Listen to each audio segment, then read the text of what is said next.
6주차 숙제한 거 뒤에 단어의 형성이라고 있죠. 자, 여기 좀 볼게요. 잘 들으세요.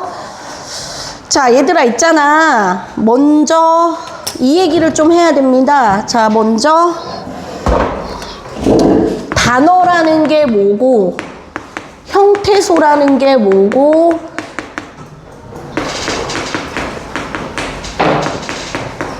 요거를 간단하게 정리 좀 해줄게요.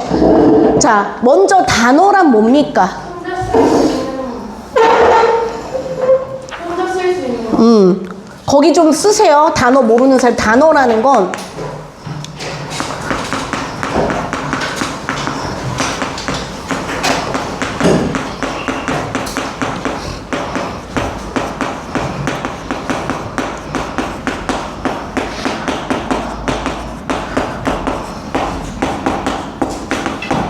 이 말이 들어가야 돼요. 이거 분리 독립이 잘 된다 그랬습니다. 자, 이게 무슨 말인고 하니, 자, 제가 여기다 볼게요. 뭐, 나는 오늘 집에서 라면을 먹었다. 막 이런 게 있다고 치세요. 자, 띄어쓰기를 한번 보시고, 그쵸? 그래서 너네, 보니까 일본어나 이런 건 띄어쓰기가 없대요. 일본어, 중국어 이런 말은 띄어쓰기가 없는데 우리말은 띄어쓰기가 있습니다. 그러니까 그거를 잘 생각하시면 돼요. 아니면 영어 단어, 영어는 분리해서 쓰죠. 영어도 단어끼리. 그렇게 분리가 잘 돼요, 얘는. 자, 그래서 보시면 먼저 여기서 좀 딱 너네가 단어라고 느낌 오는 거 뭐 있어요? 딱 봤을 때 각각의 뜻이 있다고. 나, 오늘, 집, 라면, 먹다. 그쵸? 먹었다. 이런 게 아마 니네가 사전 같은 걸 찾았을 때 따로 쓰이는 그 단위라고 생각이 들 거예요. 근데 여기에 또 뭐가 붙어요? 는이나 에서, 을 이런 거는 혼자는 못 쓰이지만 얘와 붙죠? 체형과 붙어서 쓰는 거 이걸 뭐라 그래요? 조사. 그래서 각각 뜻은 분리 독립이 잘 되거나 혹은 거기에 붙어서 의미를 더해주는 조사까지 포함을 합니다. 그 다음에 품사라는 거는 뭐냐면 단어를 뭐에 따라 나눠요? 이 단어를 기준에 따라 나누죠. 기준은 뭐가 있어요? 세 가지. 그쵸? 이제 외웠죠? 형태, 변하냐 안 변하느냐, 기능, 무슨 언이죠? 체언, 용언, 수식언 이런 거. 그 다음에 의미, 무슨 사, 명사, 대명. 그러니까 예를 들어 여기서 집 같은 거는 명사고 먹었다 같은 거는 동사고, 그쵸? 그러니까 이런 단어를 구분하는 게 품사라고 했어요. 자, 그러면 이제 단어가 만들어짐에 있어서 이제 우리가 좀 더 볼 게 형태소라는 것도 있습니다.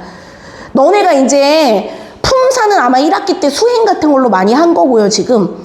자, 이제 내가 말했죠. 몇 번 누누이 말했습니다. 2학기 때 중요하게 들어갈 게 뭐라고요? 형태소와 단어의 형성이에요, 바로 이. 자, 그럼 형태소부터 잠깐. 얘 지워도 되죠, 이제? 쓸 거 다 썼니? 예. 쓸 거 빨리 써. 쓸 거 있으면.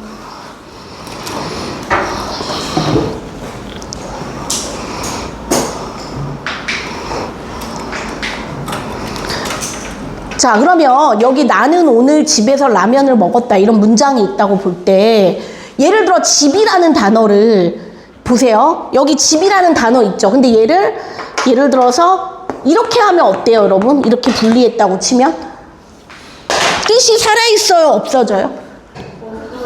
안 되죠. 오늘을 예를 들어 우와 늘로 자르면 안 되죠. 투데이라는 뜻이 사라지죠, 영어로. 그 다음에 라면을 라와 면으로 자르면 돼요, 안 돼요? 우리가 먹는 그 라면이란 뜻이 없어지겠죠. 그 다음에 먹었다를 먹었다 이렇게 자르는데 이 먹에 음식을 먹는다는 뜻이 들어있는 겁니다. 그래서 뭐냐면 더 이상 나누면 뭐라 그랬죠? 뜻이 사라지는 거라 그랬어요. 자, 얘 지워도 되죠, 이제? 자, 형태소라는 것은, 자, 이제부터 잘 들으세요. 형태소라는 것은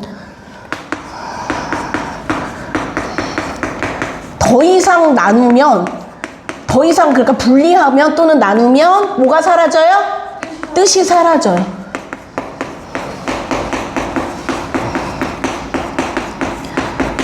그래서 이거 아까 하늘을 예를 들어 하와 늘로 자를 수 없다는 거죠. 그럼 이런 거는 하나의 형태소예요. 그쵸?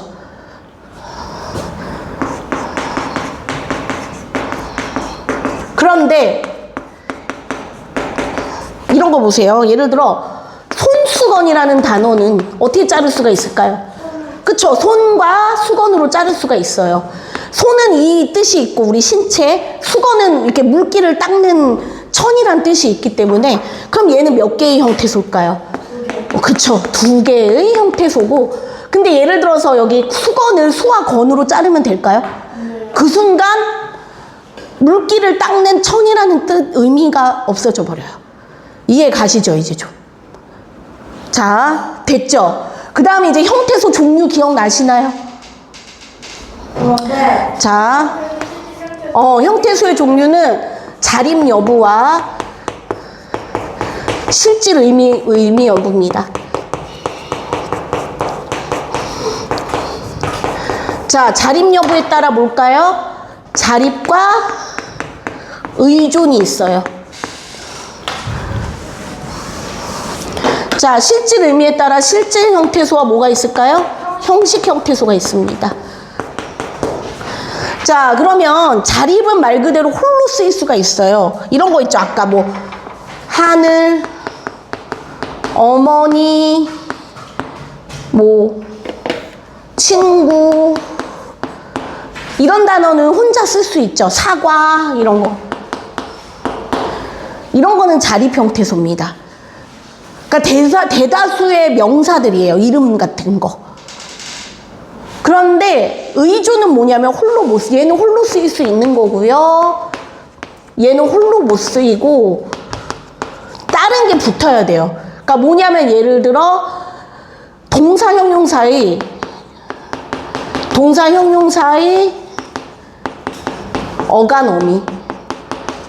어간어미 얘기했죠. 이거 봐. 예를 들어 예쁘다. 그래서 여기 안 변하는 부분을 어간이라 그러고 여기를 어미라고 하죠. 그 다음에 조사가 여기 들어가요. 조사. 은는이가 을를. 왜냐면 아까도 얘기했지만 조사는 홀로는 쓰이지 못하고 꼭 체언이랑 붙어요. 이름들이랑. 그 다음에 이따가 얘기할 접사가 여기 들어갑니다. 붙어서 단어를 점점 이렇게 늘려가는 접사. 자, 그러면 실질 형태소는 뭐냐면 얘가 다 와요.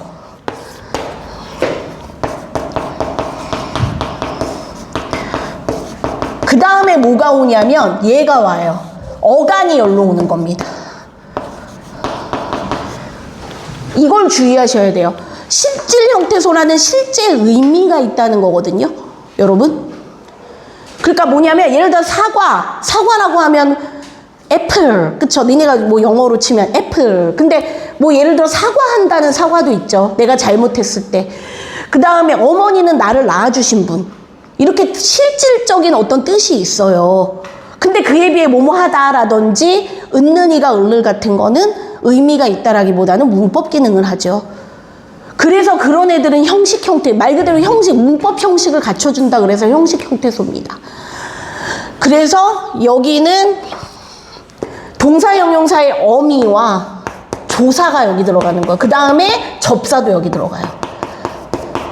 자, 이 접사 부분에 이따가 얘기를 좀 더 해주겠습니다. 자, 그리고 주의하실 게 제 얘기 잘 마지막으로 들어보세요. 자립 형태소는 실질이 맞아요. 근데 모든 실질 형태소가 자립은 아닙니다. 왜요? 뭐가 있어서? 어간이 있어. 왜냐면 어간은 자립이 아니고 뭐기 때문에 의존이기 때문에. 그러니까 주의하실 게 너네 이번 시험 볼 때도 애들이 뭐를 실수 많이 하셨냐면 얘를 그 먹다의 먹 같은 거를 실질 아니라고 한 사람이 되게 많았고 요거 있죠. 접사 때문에 그 푹 같은 거 있잖아요. 그게 의미가 있다라고 생각해서 실질로 썼다가 틀린 사람들이 내가 채점해봐서 알아요. 맞죠? 그것 때문에 실수한 사람들도 있었어요. 그러니까 오늘부로 이제 그런 실수는 안 하도록. 그래서 여러분이 주의하실 게 자립은 너네 자립이 뭐예요? 누구에게 의존하지 않고 혼자 선다는 거잖아요. 그러니까 이렇게 혼자 쓰일 수 있는 단어들. 그래서 그리고 의존은 뭐라고요? 의존이라는 거는 혼자 못 쓰이고 다른 게 붙어야 돼요. 그러니까 얘들아, 그리고 어렵게 생각하지 말고 동사 형용사 자르는 거는 의존이라고 생각해야 돼요. 동사 형용사. 동사는 뭐예요? 사람이나 사물의 움직임, 뭐 먹다, 걷다, 달리다 이런 거. 그 다음에 그다음 형용사, 상태나 예쁘다, 착하다, 아름답다, 달리다, 용언. 그러니까 변화하는 용언. 그런 애들은 의존 형태소라고 아셔야 돼요, 무조건. 그 다음에 조사, 은는이가 을를. 이런 애는 의존이다. 그리고 실질 형태소는 실제적인 의미를 가지고 우리가 떠올릴 수 있는 단어들. 그리고 형식은 뭐냐면 의미가 있다라기보다는 무슨 기능 한다고요? 문법 기능 한다.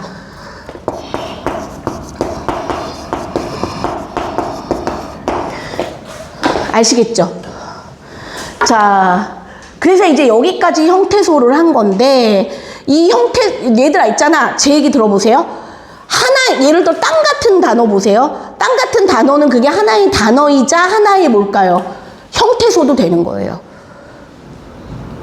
자, 한번 볼까요? 이거 지우고, 자, 제 말을 한번 들어보라고요. 뭐냐면, 자, 예를 들어 하늘 같은 단어 아까.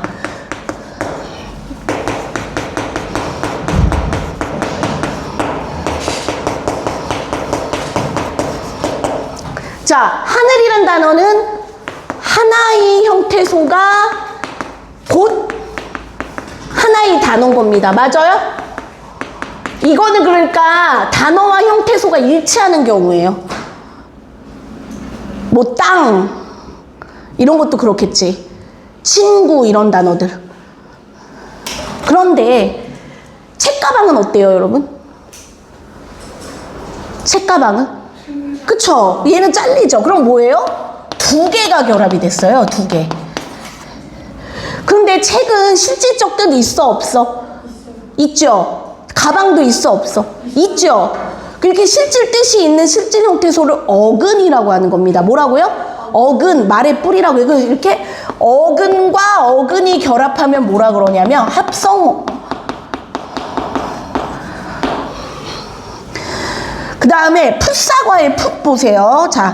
자, 이 풋이라는 애가 점점 새끼를 칩니다. 예를 들어 풋사과, 풋과일, 풋고추, 풋나물, 풋사랑, 점점점점점점. 이런 애는 뭐라 그러냐면 점점 늘려간다라고 파생은 점점 범위를 넓힌다는 뜻이 있거든요. 그래서 요 두 개를 합쳐서 뭐라 그러냐면 복합어라 그래요. 그리고 얘는 단일어라 그럽니다. 단일어는 말 그대로 단일이 하나잖아요. 하나로 된 거를 단일어라 그러는데 하나의 어근. 그런데 복합어는 뭐냐면 두 개 이상이에요. 두 개 이상이 결합된 것을 복합어라고 합니다.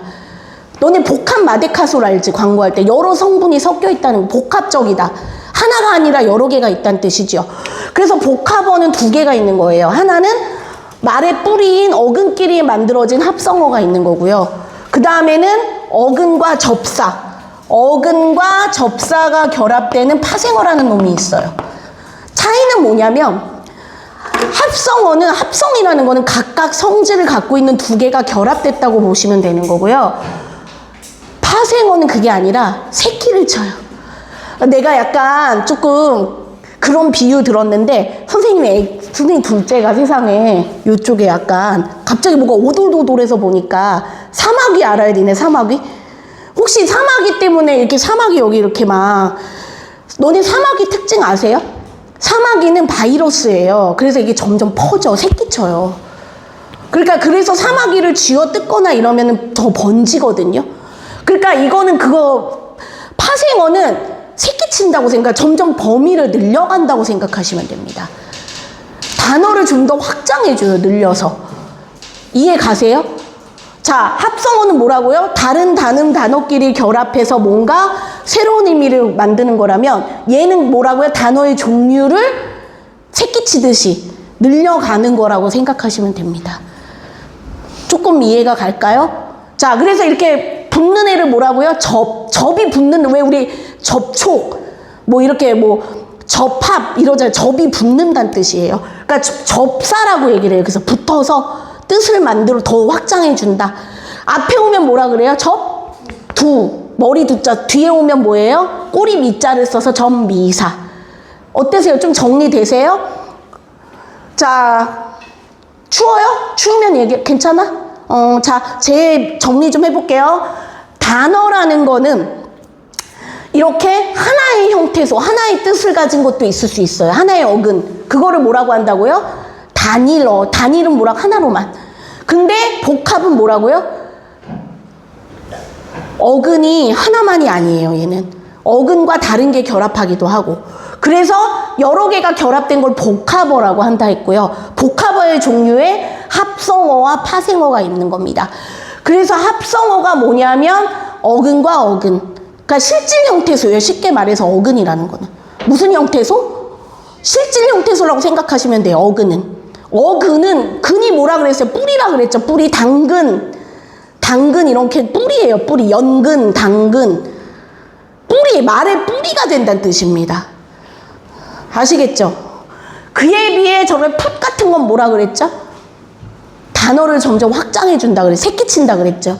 파생이라 그래. 파생은 범위를 넓린다는 뜻입니다.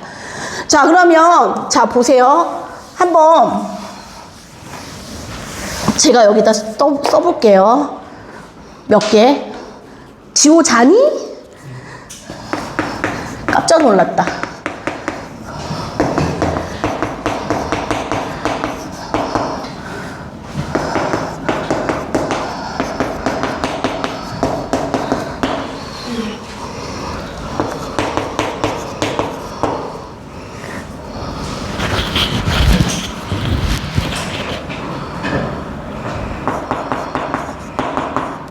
자, 요 6개만 한번 해볼까요? 자.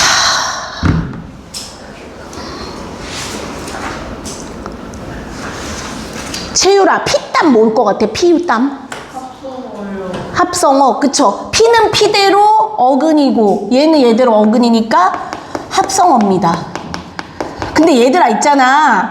합성어 중에 의미가 결합해서 좀 새로운, 무슨 말이냐면, 너네 피땀이라는 건 원래 피와 땀인데, 우리가 흔히, 야, 나 피땀 흘려서 노력, 시험 준비해. 뭐라고도 해석할 수 있을까요? 노력. 이해 가세요? 약간 이렇게 의미가 변하기도 합니다. 자, 그 다음에 하늘은요? 단일화. 그쵸, 단일어죠, 얘는. 하나의 어근이니까. 아이나, 뛰놀다는?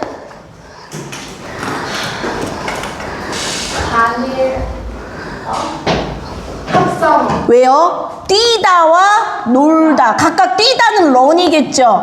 놀다는 플레이겠죠? 네. 뛰면서 놀다. 그러니까 얘는 합성어인 거예요. 각각 어근이에요. 덮개는요? 덮개. 예림이 한번 해볼까? 덮개는 뭐 같아? 덮개. 파생어. 왜요? 덮다. 개가 무슨 도구란 뜻이에요. 그래서 얘는 뭐냐면 파생어입니다. 얘들아, 개 들어가는 거 뭐 있어 또? 지우개. 보세요. 뭐 지우개. 베개.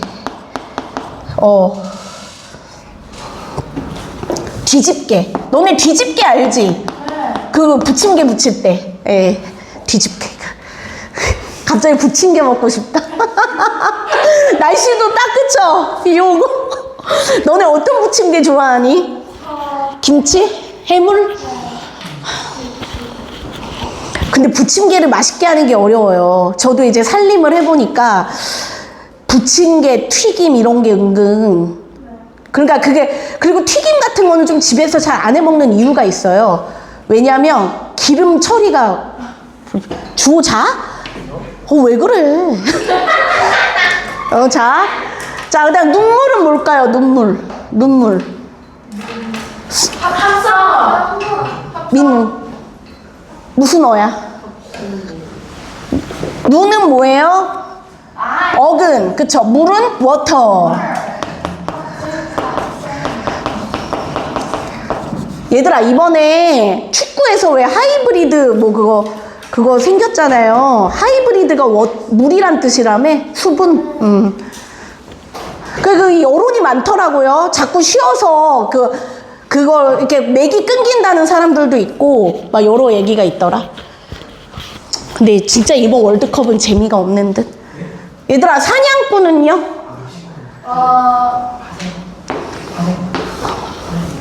승호 얘기해봐. 파생어. 자, 사냥은 뭐겠어요? 사냥. 어근이죠. 꾼은요?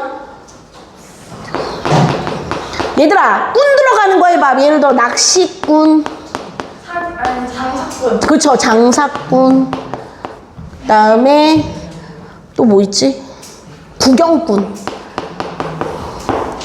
그래서 얘들아, 제 얘기 들어보세요. 이렇게 뒤에 오는 거 뭐라고 한다고요? 뒤에 오는 거는 미사, 앞에 오는 거는 부사. 예.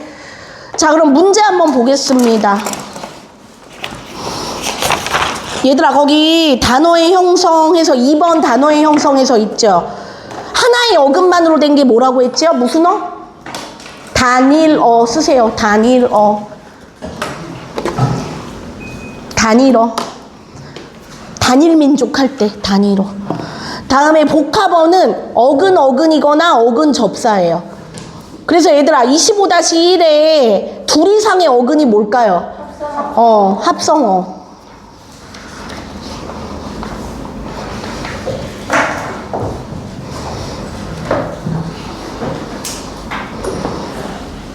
그 다음에 얘들아, 거기 통사적, 비통사적이라는 말도 나왔는데 사실 아직 중등 과정에서 이것까지 나누지는 않나요. 내가 볼 때 니네한테 더 중요한 거는 합성어와 파생어 분류입니다. 근데 뭔지는 말을 해드릴게요. 통사라는 게 문법 흐름에 맞느냐는 뜻이거든요. 그래서 예를 들어서 봐봐. 거기다 써봐. 예를 들어 통사적에 들어가는 예는 이런 게 있어요. 거기에 빛나다 있지. 그리고 예를 들어 돌아가다, 홍밥, 첫사랑, 이런 거는 통사적이에요. 그런데 비통사적에는 뭐가 있냐면 이건 이제 고등학교쯤 나오거든요. 자, 덮밥이나 늦잠 같은 단어가 있습니다.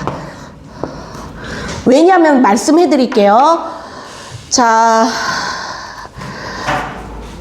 돌아가다, 돌다랑 가다가 그 형태에 맞게 만들어졌으니까 통사고, 콩으로 만든 밥, 첫사랑, 첫 번째 사랑, 순서가 맞아요. 그런데 얘 봐라.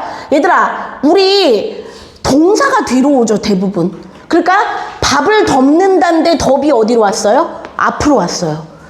그러니까 원래 우리는 대부분 동사를 뒤로 하는데 그러니까 그래서 비통사적이라고 하는 거예요. 늦잠도 어때요? 잠이 늦었다, 잠을 늦게 잤다. 늦는 게 앞으로 와버렸죠. 그러니까 순서가 원래 구조에 맞지 않는다는 뜻이에요. 그러니까 그거를 비통사적이라고 얘기를 합니다. 합성어를 만들었을 때 우리가 흔히 쓰는 그 순서가 아니라 뭔가 순서가 원래 우리가 쓰는 말과 좀 다르거나 생략됐을 때. 알겠죠? 근데 아직은 이것까지 고등학교에 나온다고 했어요. 제가 아직까지는 안 나옵니다. 그러니까 니네 학교에서 뭐 통사적 비통사적 알려주시지는 않을 거라는 얘기예요. 자, 근데 거기 예를 들어 뛰놀다에는요, 뛰놀다는 왜 비통사적이래요? 뭐가 빠졌대요? 연결 어미가 생략되어서 일반적인 단어 배열이 아니랍니다. 알아두세요. 알았죠? 이렇게 뭔가 문법에 어긋나거나 일반적인 순서가 어긋나게 거기 줄거나, 그래서 우리말의 일반적 어순이나 단어 배열이랑 동일하면은 동일 동그라미에나, 그러면 통사가 맞는 거고요. 일반적 순서라든지 단어 배열과 어긋나면은 비통사예요. 이 정도만 알고 갑시다. 그래서 너네한테 다음 중 뭐 비통사적인 거 이렇게 묻지는 않을 거예요. 내가 볼 때는, 왜냐면 아직 너네는 합성어, 파생어 구분하는 게 더 시급하고 중요해요. 이해가지? 근데 고등학교 때는 뭐라고요? 해야 된다고. 자, 그 다음에 이제 통사적 합성어 보세요. 집안, 집이란 명사, 새랑 해, 새는 관형사, 해는 명사. 더욱, 더, 그쵸? 더욱이랑 더. 잘라봐. 더욱, 더. 얘들아, 거기 알려줄게요. 얘들아, 새해는 뭐냐면 관형사와 명사예요. 뭐라고요? 그 다음에 더욱더는 부사. 부사와 부사가 합쳐진 거. 잘나다는 잘이 부사거든요. 부사와 동사. 그 다음에 힘들다는 힘이 명사죠. 명사와 동사. 그 다음에 돌아가다는 어간, 어미, 어간, 어미. 자, 그래서 이게 돌아가 되는 거고 이게 가다가 되는 거겠죠. 얘들아, 어간이 뭐라 그랬어요? 안 변하는 부분, 동사 형용사에서. 어미는 뒤에 변하는 꼬리 부분. 순서대로 이렇게 채우시면 됩니다.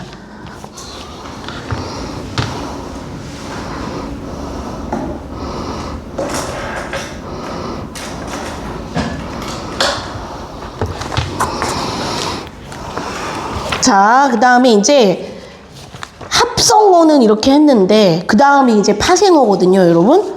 파생어는 어근의 접사라고 얘기했습니다. 접사 동그라미 하세요. 그래서 접사의 이거 지워도 되죠? 다 채웠죠? 접사의 종류에는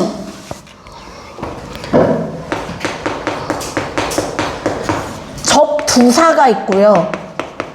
접미사가 있습니다.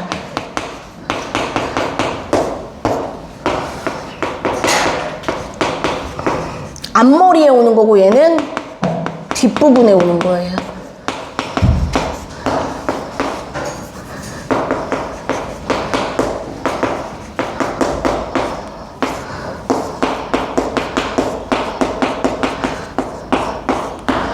자, 그래서 거기 첫 번째 네모가 접두사에 의한 파생이겠죠? 아랫게 접미사에 의한 파생이고 그 색깔 있는 거기에 빈칸 놓지 마세요. 자, 그래서 접두사부터 볼게요. 접사가 줄거봐. 어근 앞에로 와요. 앞에, 앞머리에. 그래서 어근의 의미에 특정한 뜻을 더하거나 강조를 해준다. 접두사는 그 수가 접미사에 비해 많지 않고 그 다음 줄거봐. 품사를 바꾸는 일이 없어요.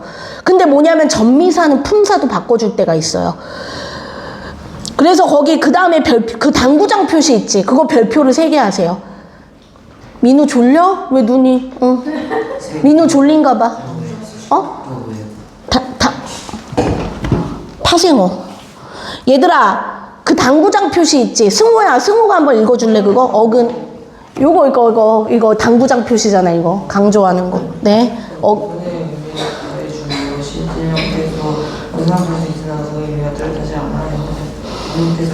얘 줄거세요. 형식 형태소라는 거 기억하세요, 꼭. 얘들이 뭐를 착각하냐면 접사를 의미가 있다라고 생각할 때가 있어요. 풋 같은 거 아까 말했던 풋하니까 뭐 덜 익었다. 그치? 헛하면 뭔가 뭐 알맹이가 없거나 비어있다. 뭐 이런 식으로 약간. 근데 그게 아니에요. 왜냐하면 자립적인 실질 형태소와는 좀 결이 달라요. 그래서 얘는 우리가 좀 실질로 보지 않고 형식 형태소라고 하셔야 돼요. 그리고 얘는 자립이에요, 의존이에요? 혼자 못 쓰인댔죠? 의존 써놓으세요, 의존. 민우야, 물 좀 마시고 올래? 괜찮아, 물 마시고 와, 졸리면. 괜찮아? 자, 그래서 얘들아, 거기 접두사에 풋 있죠? 덜 익음. 사과는 뭐예요? 어근이죠? 풋사과. 거기 써봐. 또 뭐 있어요, 아까? 풋사과 말고. 풋과일, 풋고추.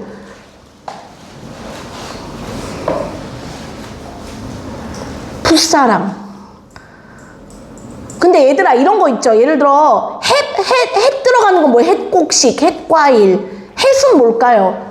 그해의 난. 그해의 거둔. 이런 거. 자, 그 다음에 접미사.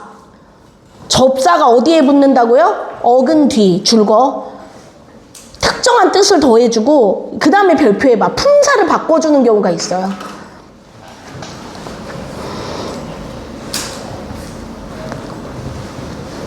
예를 들어 나무꾼 이럴 때는 나무를 하는 사람. 나무꾼 말고 또 뭐 있다 그랬어요, 아까? 사냥꾼, 구경꾼. 그 다음에 안 좋은 건데 사기꾼도 있지. 사기꾼. 그런 건 웬만하면 하지 말자. 그 다음에 근데 품사 바꾸는 경우에 별표해봐.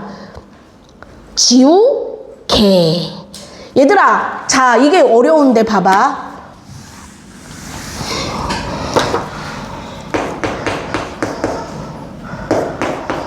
이 지우다.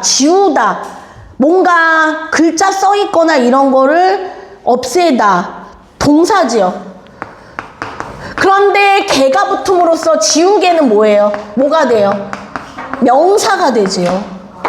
야, 뒤집다도 보세요. 뒤집다 뭐겠니? 품사가 동사지요. 근데 얘도 뒤집개는 도구잖아요. 주어야? 주어도 자니? 아니지? 얘들아, 품사를 바꿔준다는 거. 접미사는. 그런데 접두사는 품사 바꾸는 거는 접두사다, 접미사다. 뭐예요? 접미사다. 자, 그럼 뒤에 거 하고 쉬는 시간 드릴게요. 봐봐. 자, 곧잘은 뭐래요? 감나무는요? 감이랑 나무, 어근어근이죠. 합성어. 논밭은요? 어근어근, 합성어. 나무꾼. 꾼이 접미사죠. 파생어예요. 산들바람은요? 산들어근, 바람어근, 합성어. 민소매는요? 파생어. 얘들아, 이 민 조심하세요. 민이 뭐가 없다는 뜻이거든요. 맞아, 민달팽이. 그 말 하려고 그랬어. 그 다음에 민무늬토기도 있지. 왜? 민무늬토기. 너네 그 국사 시간에 문이 없는 거. 빛나다는 뭘까요? 합성어. 햇밤. 아까 햇 뭐라 그랬어요? 접사. 파생어. 사냥꾼. 꾼 들어가는 거. 파생어. 밤고구마. 합성어. 밤도 밤대로, 고구마도 고구마대로. 헛소문. 헛이 접두사죠. 파생어. 베개는요? 배가 어근이고 개가 접미사잖아요. 파생어예요. 구경꾼은요? 꾼 들어가는 게 3개나 있었죠. 파생어죠. 가위질은요? 질, 무슨 질? 뭐 도둑질, 양치질, 파생어. 집안은요? 합성어. 비웃음은요? 파생어. 됐습니다. 자, 그러면 잠시 쉬는 시간 가졌다가 수업할게요. 빨리 자, 좀. 꺼줘. 앉으세요. 앉아. 다 앉았지? 예. 얘들아, 7주차 거 오늘 문학작품 하나 할 건데요. 소설이거든요. 자, 제목이 자전거 도둑. 그거 알아요. 그 용남이 아닌가? 어떤 신사 차를 찾는데 그 신사가 돈 물어내라고. 맞아요. 혹시 읽은 사람, 아는 사람? 꽤 많이 읽었네. 하나, 둘, 셋, 넷, 네. 거의 다 읽은 거야? 예.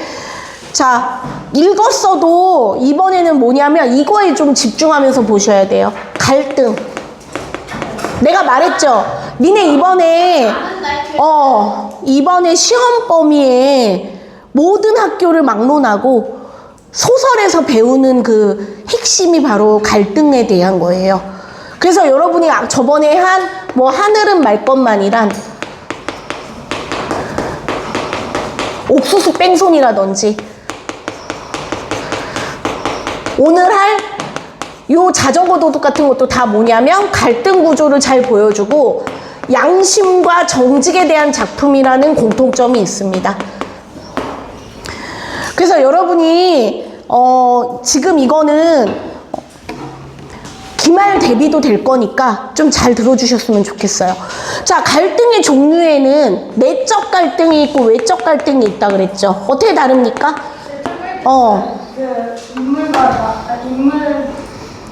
내적 갈등이라는 건 니네 내과 병원도 내과가 있고 외과가 있죠. 내과가 뭐예요? 안에 내부 뭐 예를 들어 감기가 온다든지 뭐 이럴 때는 내과를 가는데 예를 들어 어디 다리를 다쳤어. 찢어졌어. 이렇게 외상을 밖에 다쳤거나 이럴 때는 외과를 가죠. 그러니까 내는 아니고 외는 바뀝니다. 자, 그래서 내적 갈등은 개인의 마음속 고민이에요. 마음속 고민이나 이제 선택해야 될 때. 그게 내적 갈등이라 그러고요. 외적 갈등은 이제 대립한, 외부와 대립해요. 그러니까 뭐냐면 예를 들어 뭐 사람, 그쵸? 사회, 운명. 나의 운명 이런 거와도 대립할 수가 있죠.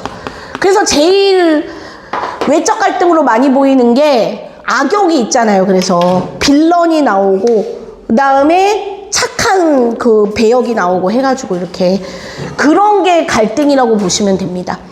그래서 모든 드라마나 영화나 이런 데도 저런 갈등 구조가 나와요. 자, 그래서 너네 말했죠? 그 하늘은 말 것만도 그렇고 여기서도 그러고 외적 갈등, 내적 갈등 그런 거 구분하고 하는 게 키포인트예요. 이번 시험에서. 자, 그럼 하늘은 말 것만에서 한번 돌아가 볼까요? 자, 하늘은 말 것만에 자, 내적 갈등은 어떤 게 있었어요? 문기에? 문기가 어땠어요?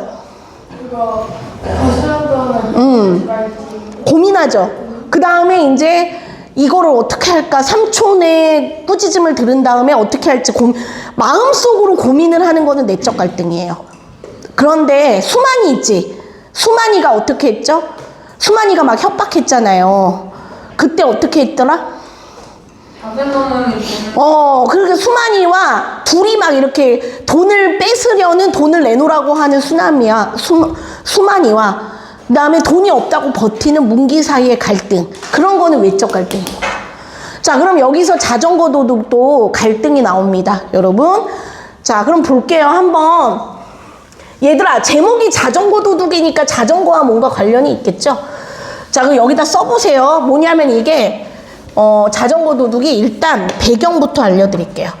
배경이 쓰세요. 거기 빈 공간에 제목 아래다 써면 될 것 같아.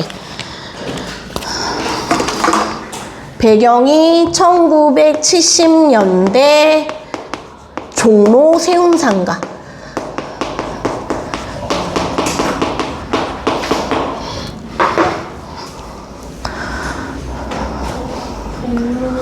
종로 세운상가. 너네 1970년대면 여러분 부모님이 거의 다 70년대생들 아니세요? 맞아요. 맞죠? 거의 70 몇 년 이러시지 않나요? 맞아요? 80년생도 계시나요? 80년대? 네네네. 아마 부모님이 그러실 거예요. 70년대나 80, 그러니까 저랑 비슷할 것 같아요. 저는 결혼을 늦게 해가지고 애가 좀 늦은 거고요. 그래서 이제 내가 제일 많아, 지금 보면 주변에서. 내가 좀 많은 측인 것 같아요. 결혼을 늦게 했거든요. 38에 했거든요, 결혼을. 근데 이제 여러분 부모님 이럴 때만 해도 결혼을 좀 빨리 할 때라서, 예, 여튼. 그러니까 여러분 부모님이 저 때실 것 같은데, 7, 80년대 저 때가 알다시피 우리나라 되게 산업화와 경제 발전을 막 한강의 기적이라 그러고. 그런데 이제 종로, 니네 종로는 알죠? 종로. 가봤나요, 혹시? 제일 도심이죠. 그래서 우리나라 뭐 각종 뭐 너네가 이순신 장군 뭐 강화문 이런 것도 알고 청계천. 너네의 기억에 청계천은 그렇게 물이 흐르는 청계천이었죠. 근데 사실 청계천은 옛날에 고가다리로 묻힌 적이 있었어요. 근데 그거를 재개발한 겁니다. 다시 복원한 거예요. 이명박 대통령 있죠? 이명박 대통령 때 그거를 서울시장이었거든요. 그때 공약으로 내세워서. 근데 결론적으로 그거 잘한 공약이긴 했어요. 왜냐면 청계천을 복원하고 나서 자연적으로나 여러모로 관광산업도 그렇고 그 다음에 온실 효과도 많이 낮춰준대요. 왜냐면 물이 흐르다 보니까. 그래서 청계천 그 복원 사업은 되게 세계적으로도 좀 잘한 공약 중 하나라고 한 산업이라고. 어쨌거나 그래서 그 근처예요. 그래서 세운상가가 저도 그래서 어제 궁금해서 조금 찾아봤거든요. 저도 저기 별로 간 일은 없어요. 근데 세운상가나 너네 혹시 용산 전자상가 들어보지 않았니? 별로. 그러니까 뭐냐면 선생님 때는 뭐 전자제품 산다, 핸드폰보다도 저런 컴퓨터 종류, 컴퓨터나 이런 종류 산다면 어디를 가냐면 용산 아니면 저기 세운상가 저런 데 간 거예요. 그러니까 여기서 세운상가가 바로 그런 물건들 팔아요. 좀 전기와 관련된 거 아니면은 뭐냐면 뭐 옛날 영화나 이런 잡지 같은 것도 많이 팔고 그런 데가 근데 지금은 그런 의미가 없죠, 별로. 그쵸? 다 뭐 인터넷 이런 걸로 알아보고 다 그러다 보니까 다 시장이 죽어서 철거하고 새로운 건물들이 들어서고 했어요. 그래서 저기 저 세운상가를 그 관광지로 개발하려는 것도 있는, 옛날 흔적이니까 그러려는 노력도 있는 것 같더라고요. 어쨌거나 수나미는 저기서 얘 주인공이 수나미거든요. 수나미가 여기서 일을 합니다. 자, 그리고 여기 시점은 하늘은 말 것만만 똑같이 3인칭 전지적 작가입니다. 3인칭 전지적 작가. 얘들아, 3인칭 전지적 작가 시점은 모든 걸 다 안다 그랬어요. 서술자가 작품 밖에 있어요, 안에 있어요? 밖에 있습니다. 알아두세요. 안에 있으면 1인칭이에요. 동백꽃 이런 것처럼. 그런데 하늘은 말 것만이나 오늘 읽을 이 자전거 도둑처럼 모든 걸 다 알고 설명해 주면은 3인칭 전지적 작가가 뭐라 그랬냐면 모든 것을 다 꿰뚫고 있다 그랬어요. 자, 전지적이라는 건 뭐냐면 모든 등장인물의 심리나 상황을 알고 있습니다. 그래서 얘는 뭐냐면 이해하기는 쉬운데 상상력은 좀 안 좋아요. 무슨 말이냐면 너무 다 말해주니까 독자에게 상상의 여지는 없습니다. 근데 이해하기는 쉽겠지, 다 말해주니까. 그 특히 옛날 고전 거 있잖아요. 뭐 홍길동, 충향 이런 식으로 옛날 우리나라 조선시대 이런 거 다 전지적 작가예요. 됐죠? 알아두세요, 시점도.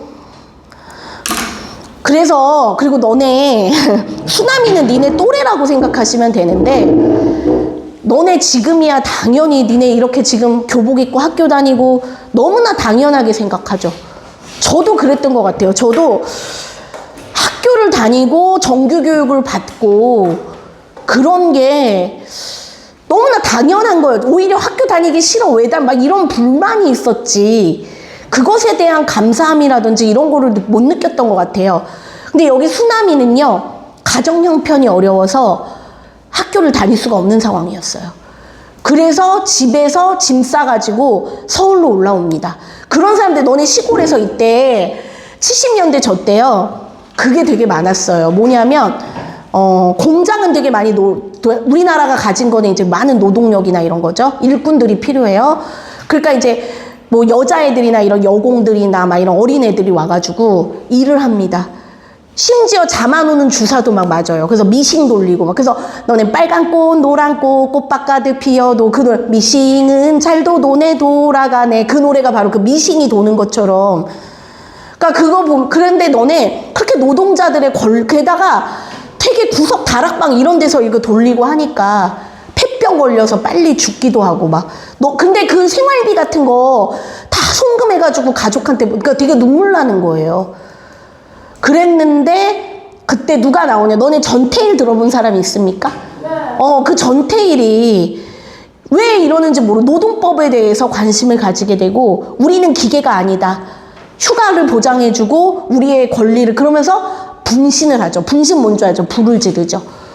그래가지고 그 전태일의 그런 어떤 희생과 외침 이후에 지금 우리가 좀 많이 그래도 예전보단 많이 나아진 거예요. 아직도 완벽하다고는 할 수 없어도 노동자의 권리에 대해서 많이 얘기하려 하는. 그러니까 너네가 그걸 아셔야 돼요. 뭐냐면 우리가 이렇게 좀 경제 번역을 이루고 이렇게 좀 그래도 막 진짜 올림픽, 월드컵 뭐 다 개최했잖아요. 그런 어떤 강국이 된 데에는 그런 사람들의 희생과 노고가 되게 많았던 겁니다. 그러니까 너네 이렇게 학교 다니고 학원 다니는 것을 너무 당연하게 생각하지 마세요. 너무나 어떻게 생각하면 감사한 일입니다. 학교 다니고 싶어도 너네 아프리카나 이런 애들도 알죠? 걔네는 학교 다닐 때 막 몇십 리 걸어 다니고 그래요. 학교가 없어서. 그러니까 우리는 이렇게 배울 수 있고 공부할 수 있는 것. 그러니까 수나미는 그래서 공부하고 싶어 해. 검정고시라도 보고 싶어 하는데 현실적으로 시간이 안 돼요. 왜냐면 일하고 막 그러고 나서 책을 좀 보려고 그래도 피곤하니까 눈에 안 들어오죠. 그러니까 이제 좀 그렇게 아시면 될 것 같아요. 수나미의 처지는 지금 어떠냐면 가난한 형편 때문에 서울로 올라와가지고 일을 하고 있어요. 저기 세운상가. 그래서 주인 영감이 있는데 근데 이 주인 영감이 읽으면 알겠지만 겉으로는 수나미를 되게 위해주는 척합니다. 그런데 알고 보면은 되게 나쁜 사람이에요. 수나미를 이용하는 거예요. 싼 노동력에. 노동력 착취하는 겁니다. 자, 그럼 한번 읽어보면서 얘기할게요.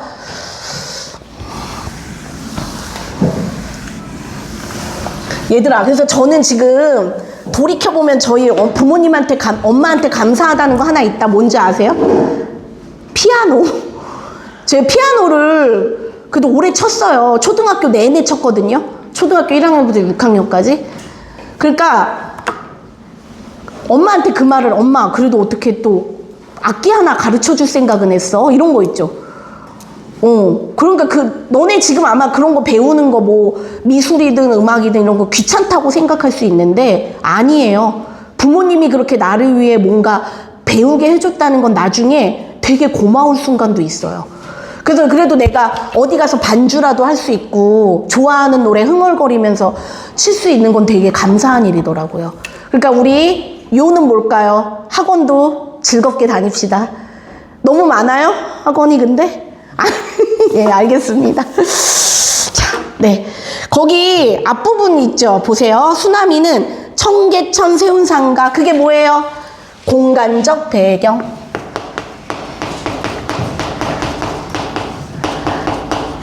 공간적 배경. 뒷골목 전기용품 도매상입니다, 여러분. 전기용품 도매상이 16살. 너네보다 조금 위지요. 16살 꼬마 점원이다. 거칠고 투박한 전공, 그러니까 이제 전기 기술자들, 잦은 알밤 세례를 받지만 그것은 애정어린 농담이기도 하다. 아직 순수한 소년이지만 도시의 거친 생활 속에 점차 상인 세계에 익숙해지기도 합니다. 그러니까 세상을 너무 빨리 알아가는 거죠. 수나미의 부지런함, 동그라미 해보세요. 자, 그럼 여기 수나미 성격 쓰세요. 어떤 것 같아요? 딱 부지런하다고 얘기하죠. 수나미의 성격은 부지런하고 성실합니다.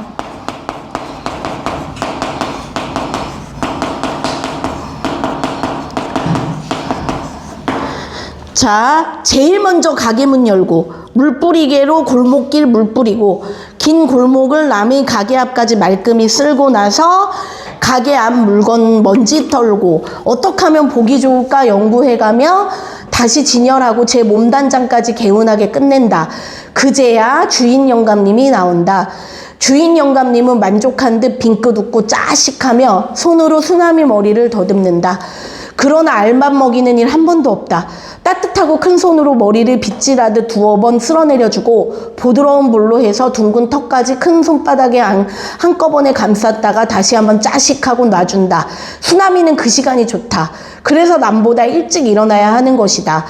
아직은 육친애, 얘들아 육친애가 뭘까요? 육친애.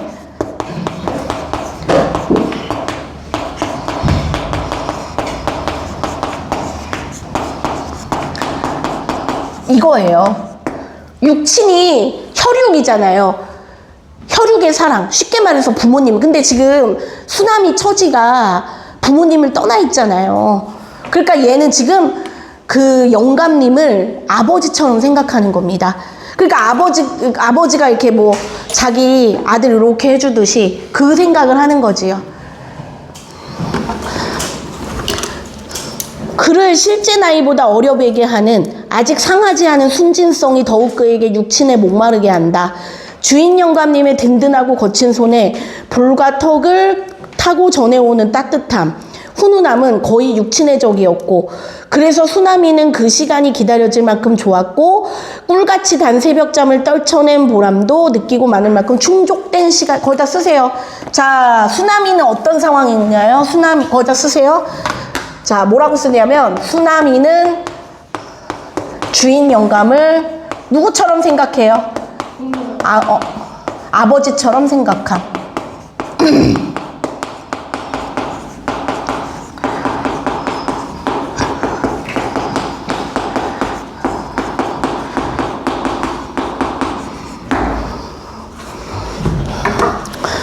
그 어느 해보다도 긴 겨울이 가고 봄이 왔다. 내년 봄 아니라 올 봄이 온 것이다. 캘린더에는 벚꽃이 만발해 있었다. 그런데도 그 어느 해보다 길게 해먹은 겨울이 뭘 아직도 덜 해먹었는지 화창한 봄날에 끼어들어 우리 꽃샘추위라 그러죠. 왜? 벼랑간 기온이 급강하하더니 바람까지 세차. 바람 동그라미 하세요. 바람. 이것 때문에 사건이 벌어져요. 바람. 사건이 벌어지는 소재.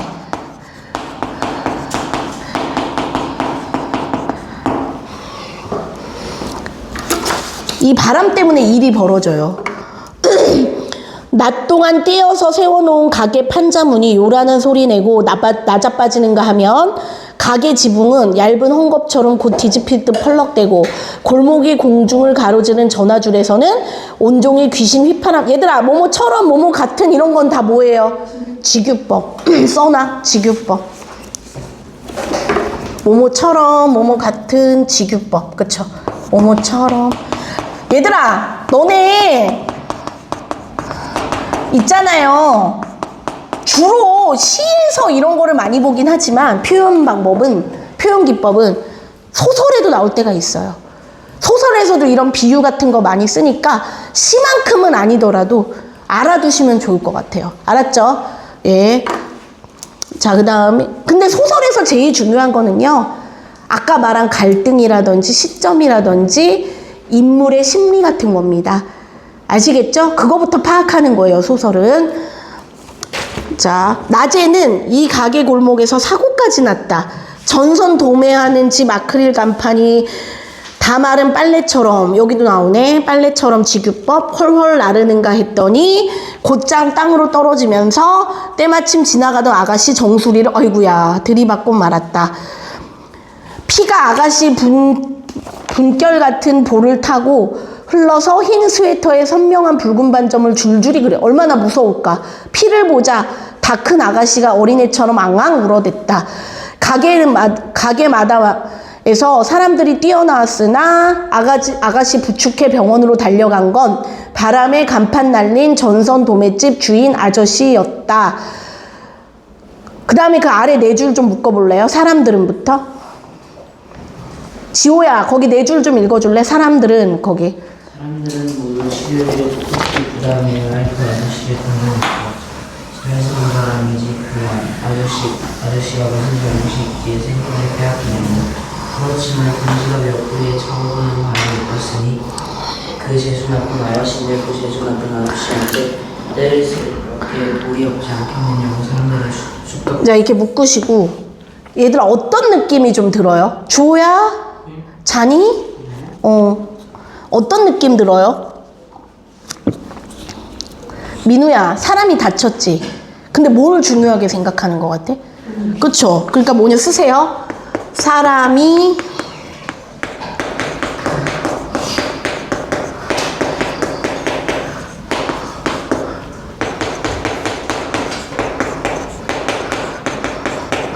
돈과 관련한 보상 문제를 따지는 사람들.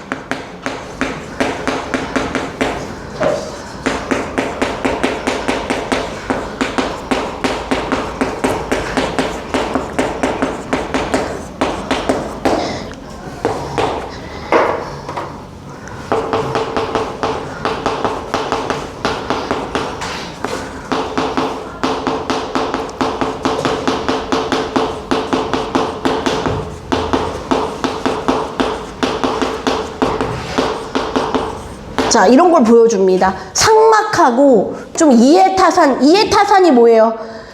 너네 그 걔가 그랬죠? 그 앞에서 하늘은 말 것만 해서 걔 수만이가 그랬죠? 자기한테 이득이 되려는 거. 물질 만능, 돈이면 최고다. 그러니까 사람들이 지금 사람이 다쳤는데 사람 다치는 것보다도 돈과 관련한 보상 문제에 관심이 가죠. 그리고 이때 아까 내가 그거와도 통해요. 70년대 얘기했잖아요. 이때 흐름이 마침 사람들이 돈이나 이런 거에 좀 관심이 많고 사람의 어떤 소중함이나 이런 거를 좀 뒤로 미뤄지는 게 많았거든요. 그러니까 이 소설 자체가 배경도 그거예요. 이런 산업화와 이런 경제 발전 속에서 사람들이 점점 물질 만능주의가 되고 양심이나 정직함의 어떤 그런 걸 잃어가는 거, 그거에 대한 비판인 겁니다. 됐죠? 자, 그 다음에 하여튼 수나미가 알 수 있는 것은 그 아가씨도 그렇고 그 아저씨도 그렇고 오늘 괄호해보세요. 재수 온 붙었다. 얘들아, 재수 온 붙었다는 거 무슨 뜻일까요? 재수 없다 이 뜻이야. 재수 온 붙었다는 표현은 재수 없다 이거예요. 재수 더럽다. 예. 승호야, 승호가 거기 수나미는 한번 읽어줄래? 수나미는 자기도 재수 옮길 것 같은 예감이 들었다. 그래서 활짝 놀라 큰 물건을 다시 점검하고 힘껏 흔들어보고 대롱대롱 대자는 앞을 아예 떼어서 안에다 갖다 두고 떼어 세워놓은 인지문은 좁은 옆골목 가슴속 앞에 끼워두었다. 네, 바람 부는 서울 뒷골목은 흉흉하고 을씨년스러웠다. 줄거봐. 얘들아, 을씨년스럽다 아세요? 지원아, 을씨년스럽다 어떤 뜻 같아? 알아? 을씨년스럽다. 했나? 거기 나오지 않았니? 빠작에 나왔나? 을씨년스럽다. 아는 사람 없어요? 나온 것 같아. 을씨년스럽다. 알아? 아는 사람 없어요? 채율이 알아? 얘들 알아두세요. 을씨년스럽다라는 거는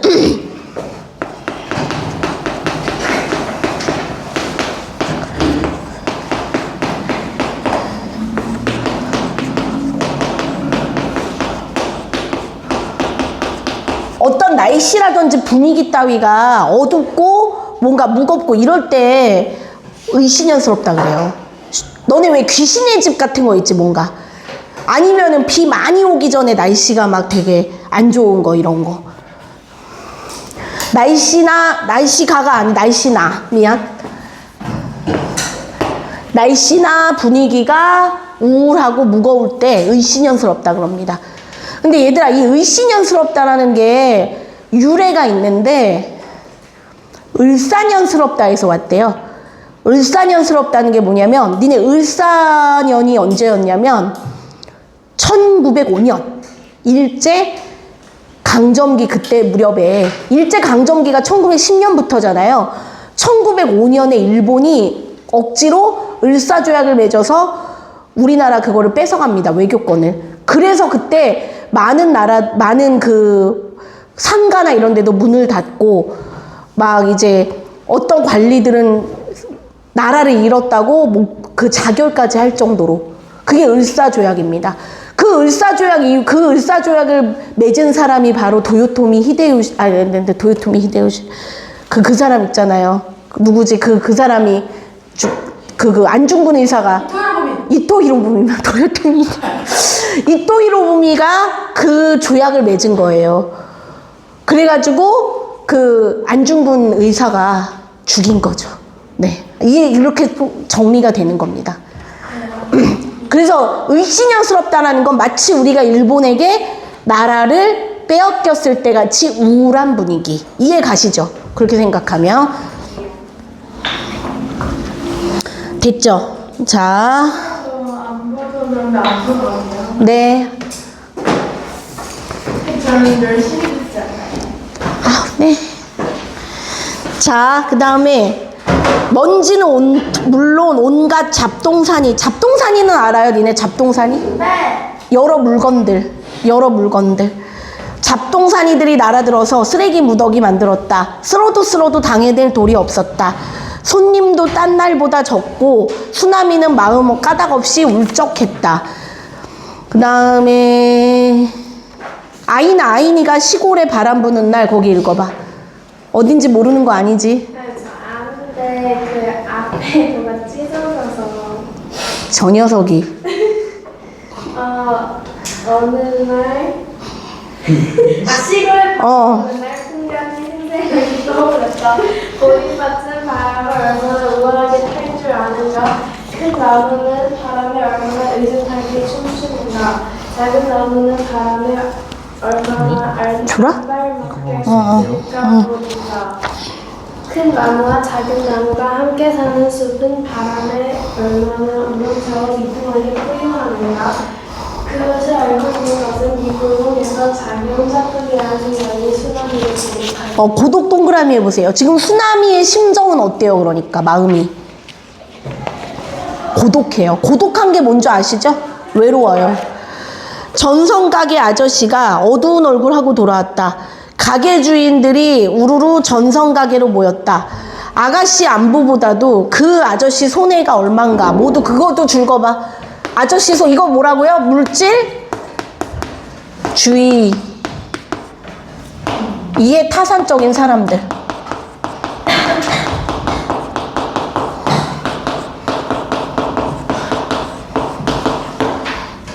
됐어? 그 손해가 얼만가.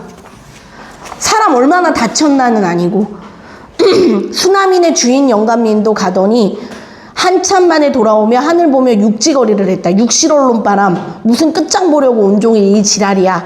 전선 가게 아저씨 손해가 대단했던 모양이다. 그래서 동정삼아 그렇게 화를 내는 눈치다. 하긴 그런 일 아니더라도 시골 사람들에게는 바람이 서울 사람들에게는 바람이 손톱만큼도 반가울 리가 없겠다. 바람의 의미를 간판이 날아가는 횡액. 얘들아, 횡액이 뭐예요? 운이 안 좋거나 나쁜 기운을 횡액이라 그러는 거예요.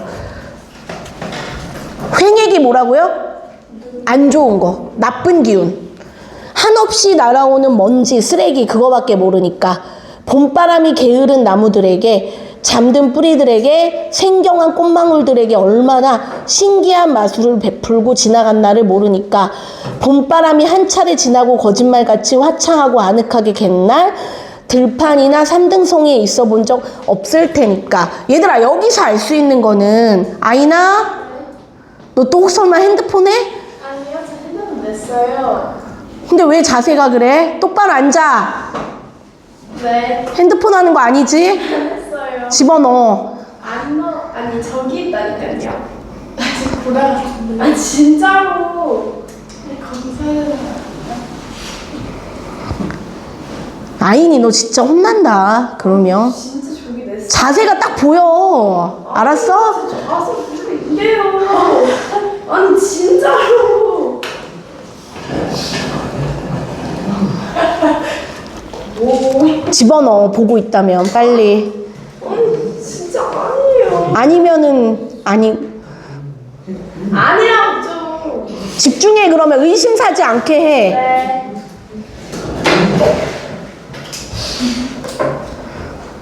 선생님 바본 줄 아나. 얘들아, 여기서 알 수 있는 게 뭐냐면 시골 있죠? 시골은 자연을 가까이 하죠. 그러니까 수나미는 시골 출신이니까 어땠겠어요? 시골의 아름다움을 알죠. 근데 도시 사람들은 그에 비해 어때요? 삭막하죠. 그러니까 이렇게 쓰면 되겠네. 뭐냐면 삭막한 도시에서 시골을 그리워하는, 자, 삭막한 도시에서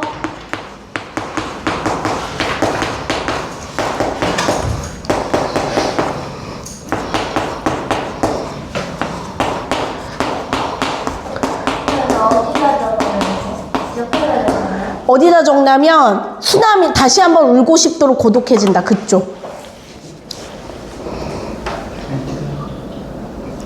거기다 써. 다시 한번 울고 싶도록 고독해진다. 그 부분에 쓰면 돼. 됐니? 다음에 채율이가 전화를 받은 거기 한번 읽어줄래? 전화를 받은 주인 영감님이 중심과 나머지께서 저를 보여주면서 XX 시내에 20와트 소방 렌즈 5분당만 배달해주고 오란다. 왜? 가까이에 있는 소방상을 저를 그렇게 전화드리면서 배달까지는 부탁해오는 수가 많다. 수나미는 자전거도 잘 타, 배달이라는 문제도 없다. 그래도 오늘은 바람이 유난해서 조심하느라 형광락도 상자를 걷기로 꼼꼼히 묻는다. 주인 영감님까지 묻는 걸 거들어주면 거기까지. 인서가 까불지 말고 조심해. 사고 내가지고 누구 못할 노릇 시키지 말고. 오늘 장사가 좀 잘 안 돼 그런지 말씨가 퉁명스럽긴 했지만 나쁜 말 아닌데도 수나미는 고깝게 듣는다. 꼭 내깟 놈 다칠 게 아니라 줄거봐. 나 손해볼게 겁난다는 소리로 들린다. 수나미는 보통 때 같으면 할아버지 다녀오겠습니다 하고 신바람 나게 그리고 부침성 있게 외치고 방긋 웃어 보이고 페달 밟고 씩 달렸을 텐데 오늘은 왠지 그러지지 않는다. 아무 말 안 하고 자전거를 무거운 듯 질질 끌다가 문기적 올라타며 느릿느릿 페달 젓는다. 주인 영감 뒤에서 악을 쓴다. 인서가 조심해 까불지 말고. 주인 영감 목소리가 회오리 바람을 타고 이상하게 날카롭고 기분 나쁘게 들린다. 수나미는 쳇 하고 혀를 차고 도망치듯 싱 자전거 속력 낸다. 얘들아 여기서 좀 이만하면 이제 주인 영감에 대해서 얘기를 좀 해봐야 됩니다. 자, 생략된 부분들이 좀 있는데 자 주인 영감이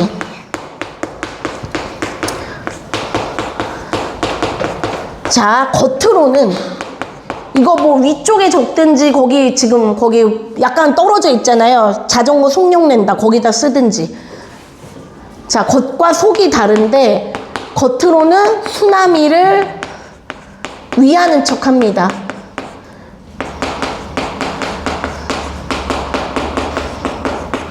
수나미를 아끼고 위하는 모습을 보이는데 속으로는 수나미를 착취하고 이용하고 있어요. 이게 무슨 말이냐면 자 지금 생략된 부분들이 있는데 내가 아까 제가 얘기해줬죠. 수나미는 공부하고 싶어 한다고 사실. 그런데 주인 영감이 겉으로는 사람들한테 막 얘 뭐 그러니까 사람들이 막 알밤 먹인다 그랬잖아요. 그리고 손님들이 그럼 뭐라 그 머리 너네 같은 돌대가리 아니라고 귀한 머리라고 나중에 박사 되고 공부할 머리니까 건들지 말라고 수나미를 되게 밀어주는 것처럼. 근데 그러면 공부할 시간이나 여건을 줘야 되지 않아요? 근데 현실은 수나미는 일하다가 아까 아침에 봤죠. 일하느라고 그럴 시간이 없어요. 기껏 자기 피곤 잠을 줄여가며 공부하는 거지 뭐 주인 영감이 공부 시간을 준다든지 그런 일도 없습니다. 게다가 또 뭐도 있냐면 사람들이 수나미 혼자 일이 버겁거든요 사실. 근데 뭐라 그러냐면 이제 수나미 혼자로 힘들 텐데 일꾼 좀 쓰시죠 이러면 뭐라고 말하냐면 안 된다고. 왜냐면 우리 착한 수나미 물든다고. 이상한 애 와가지고 물든다. 그 말인즉 뭘 것 같아요? 다른 사람들이면 돈 드니까. 그러니까 수나미를 이렇게 피 빨아먹는 거예요. 쉽게 얘기해서 싼 값에. 게다가 뭐 제 월급 많이 주겠어요. 어린데 나이도 어린데 노동력 착취하고 가스라이팅하는 저런 게 바로 아시겠죠? 예. 그러니까 나쁜 사람이에요. 됐죠? 그 다음에 중략 부분 볼게요. 이제 수나미는 형광등을 납품한 뒤 거래처 땡땡상회에서 대금 받으려고 기다린다. 그러나 가게 주인 돈 없다고 핑계대서 결제를 미루고 다음에 받으러 와 이랬는데 가면 욕먹을까봐 수나미가 계속 돈 달라고 합니다. 수나미는 한참 동안 서서 버틴다. 결국 조이는 조금씩 푼돈 3번이나 세서 10,000원을 주고는 수나미는 그 돈을 확인하고는 돌아갑니다. 이렇게 어렵게 돈을 벌어왔는데 그는 이런 장사꾼들 얄팍한 수완에 혐오감을 느끼지만 자신도 점차 그런 수법을 배우고 익혀가는 자신을 발견합니다. 욕하면서 배운다 그러죠. 왜? 그러니까 인자면 서울 생활에 점점 물드는 거죠. 거기다 써봐. 서울 생활에 점점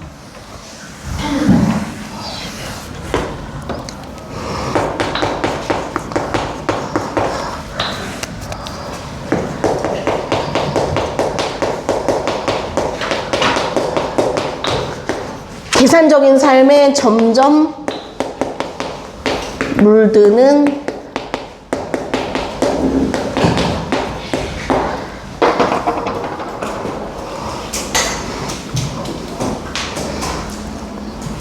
됐니? 자, 그 다음에 볼게요. 자, 이제 좀 사건이 벌어질 것 같죠? 바람이 여전하다. 이 바람 때문에 벌어졌죠. 저만큼서 흙먼지가 땅을 한꺼풀 벗겨 혼이불처럼 둘둘 말아오는 것 같이 엄청난 기세로 몰려온다. 골목 안 모든 것이 쨍그랑 와장창 우르릉하고 제각기 음색으로 소리 높이 비명 지른다. 드디어 흙먼지 혼이불이 집어삼킬 듯이 수나미의 조그만 몸뚱이 덮친다. 수나미는 눈을 꼭 감고 숨죽인다. 바람 지난 후에 수나미는 눈 뜨고 침을 탁 뱉는다.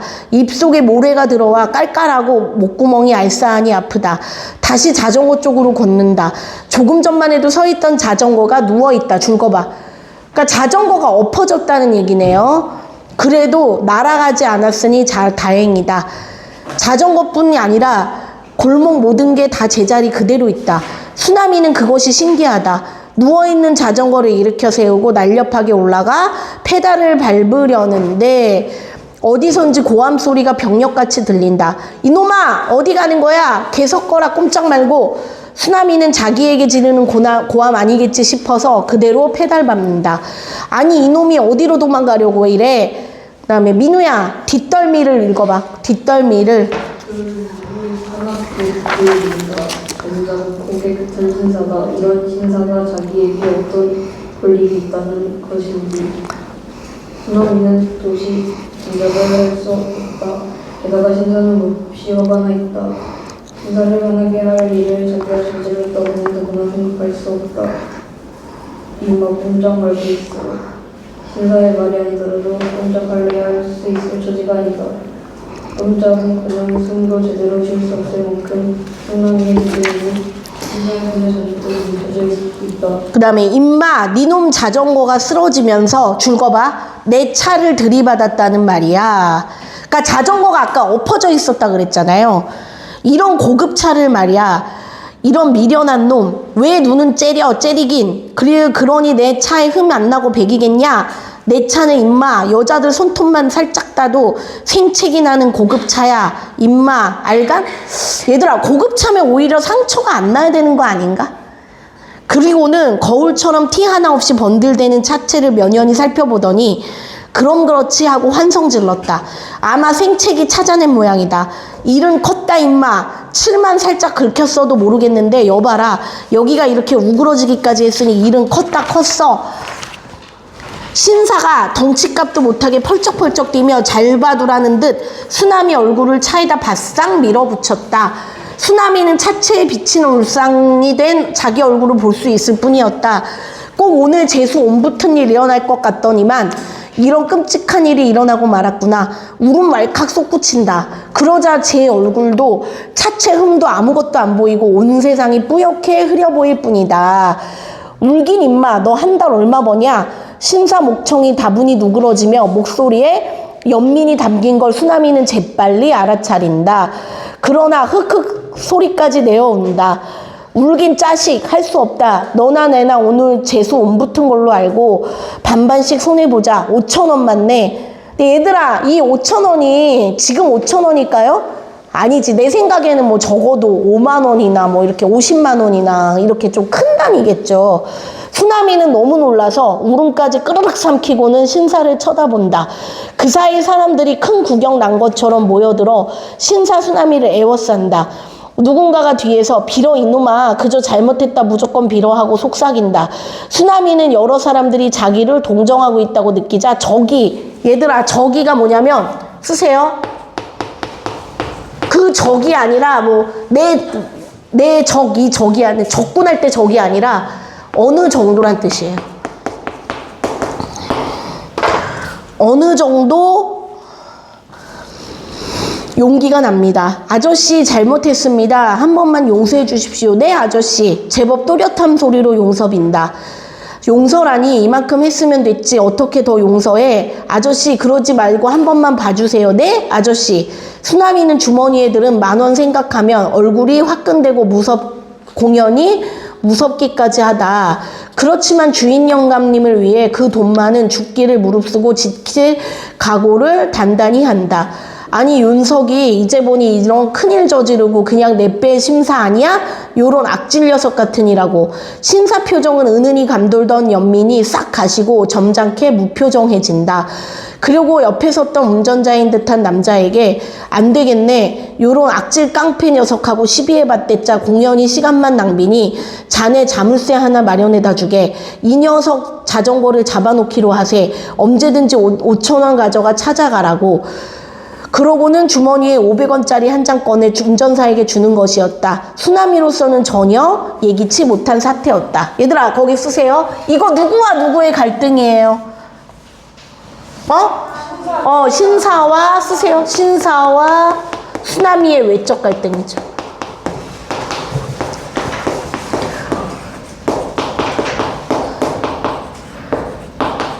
얘들아 그리고 신사 성격 어떤 것 같아요? 얘들아 사실 지금 보니까 부자지? 이런 고급차 타고 운전사까지 있는 거 보니까 그래도 수나미한테 그거 받아내려고 그러죠. 계산적이고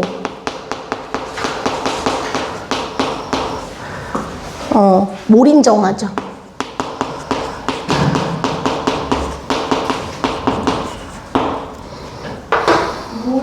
몰인정함. 인정 없다고. 좀 불쌍하다고 생각할 만도 한데, 그치?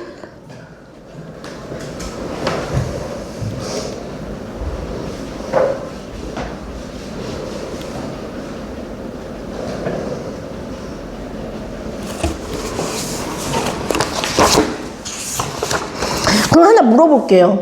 니네 이 신사의 잘못이 큰 것 같아요? 아니면 나중에 자전거를 들고 튀는 수나미가 나쁜 것 같아요? 수나미? 그러니까 저는 그런 것 같아요. 이렇게 무리하게 좀 힘든 수나미한테 요구하는 신사도 착한 사람은 아니고, 수나미 역시 그렇다고 그렇게 자전거를 어떤 합의점 없이 들고, 그래서 제목이 자전거 도둑이겠죠. 그렇게 들고 도망가는 거는 아니었다는 거죠. 둘 다 과실이 있습니다. 자, 그럼 한번 볼게요. 주머니 10,000원에 대해서만 생각했었지 자전거 대해서는 전혀 생각이 미치지 못했었다. 운전사는 금방 커다란 자물쇠 하나 사가지고 왔다. 신사는 다시 니놈은 쳐다보기 싫다는 듯 수나미를 전혀 상대 안 하고 묵묵히 자전거 바퀴에다가 자물쇠 채우고 앞에 빌딩 가리키며 나 저기 306호실 있으니까 돈 5,000원 갖고 와. 그러면 열쇠 내줄 테니 하고 수나미를 힐끗 슬겨보고는 유유히 빌딩 속으로 사라져갔다. 다음에 지호 거기 수나미는 읽어봐. 수나미는 울지도 못하고 별지도 못하고 그냥 막연히 서 있었다. 수나미와 신사의 시비를 흥미진진하게 구경하는 사람들은 헤어지지 않고 서 있었다. 아마 수나미가 안 오거나 펄펄 뛰면서 욕을 하거나 그런 일이 일어나 주기를 기다리는 눈치였다. 수나미는 바보가 돼버린 아이처럼 조용히 멍청히 서 있었다. 누군가가 낮게 속삭였다. 토끼라 너네 토끼라는 게 뭔지 알지? 도망가라. 그까짓 것 갖고 도망가라. 그것은 악마 속삭임처럼 은밀하고 감미로웠다. 수나미의 가슴은 크게 뛰었다. 이번에는 좀 더 점잖고 얼음스러운 소리가 나섰다. 그래. 그까짓 거 들고 도망가렴. 뒷일 우리가 감당할게. 그러자 모든 구경꾼이 수나미 편이 돼서 와글와글 외쳐댔다. 도망가라. 어서 자전거 번쩍 들고 도망가라. 수나미는 자기 편 대준 많은 사람들을 도저히 배반할 수 없었다. 이상한 용기가 솟았다. 수나미는 자전거를 마치 건부러기처럼 가볍게 옆구리 끼고 질풍같이 달렸다. 정말이지 조금도 안 무거웠다. 타고 달릴 때보다 더 신나게 달렸다. 달리면서 마치 오래 참았던 오줌을 시원스럽게 내깔기는 듯한 쾌감까지 느꼈다. 쾌감 동그라미 해보세요. 쾌감. 근데 얘들아 자전거가 이렇게 들고 달릴 수 있긴 있을까? 있겠지? 힘들어서 그러겠지? 어떤 자전거냐에 따라 다를 수는 있지만. 자, 여기서 쾌감이라는 건 뭐냐면 여러분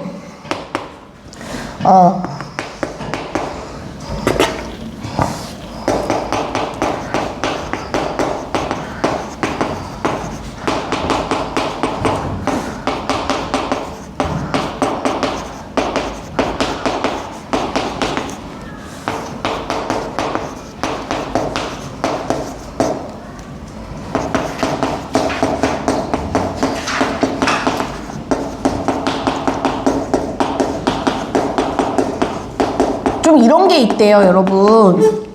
사람들이 도둑질을 할 때 그 장발장처럼 정말로 빵이 필요해서 그렇게 도둑질하는 사람들도 있겠지만 일부 사람들 중에 그 도둑질을 즐기는 사람들이 있는 건데 어떤 거냐면 안 들키고 내가 해냈다는 거죠. 거기에서 희열을 느끼는 사람이 있다는 거예요. 그러니까 여기서 수남이도 그런 거지. 자전거를 안 뺏겼잖아. 자전거를 돈을 안 물어주고도 안 뺏겼고 내가 해냈다 이거지. 그런 거에서 뭔가 성취감을 느꼈다는 걸 거예요. 알겠죠? 거기까지 하고 조금 쉬는 시간 가진 다음에 할게요. 네, 하죠. 땡큐.